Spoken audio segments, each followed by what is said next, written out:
புதுச்சேரியில் பள்ளி சிறுமியிடம் பாலியல் சீண்டலில் ஈடுபட்ட பெயிண்டரை போலீசார் போக்சோ சட்டத்தின் கீழ் கைது செய்து சிறையில் அடைத்தனர். புதுச்சேரி முத்தியால்பேட்டை பகுதியைச் சேர்ந்தவர் பாலாஜி என்கிற நாகராஜ். பெயிண்டரான இவருக்கு திருமணமாகி மனைவி 2 பிள்ளைகள் உள்ளனர். இந்த நிலையில் நேற்று மாலை அதே பகுதியைச் சேர்ந்த 9ஆம் வகுப்பு படிக்கும் மாணவி பள்ளி விட்டு வீடு வந்த பொழுது பாலாஜி மாணவியை தனியாக யாரும் இல்லாத இடத்திற்கு அழைத்து சென்று பாலியல் சீண்டலில் ஈடுபட்டுள்ளார். இதனிடையே சிறுமியை காணவில்லை என அவரது தாய் மற்றும் சகோதரி தேடி உள்ளனர். சிறிது நேரம் கழித்து அந்த சிறுமி வீட்டிற்கு வந்த பொழுது அவரது சகோதரி சிறுமியிடம் எங்கு சென்றாய் என விசாரித்துள்ளார். அப்பொழுது அந்த சிறுமி என்ன சொல்வது என தெரியாமல் விழித்துள்ளார்.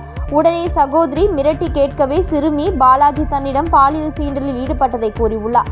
இதுகுறித்து சிறுமியின் பெற்றோர் முத்தியால்பேட்டை காவல் நிலையத்தில் அளித்த புகாரின் பேரில் போலீசார் போக்சோ பிரிவின் கீழ் பாலாஜி மீது வழக்கு பதிவு செய்து அவரை கைது செய்து நீதிமன்றத்தில் ஆஜர்படுத்தி காலாப்பட்டில் உள்ள மத்திய சிறையில் அடைத்தனர்.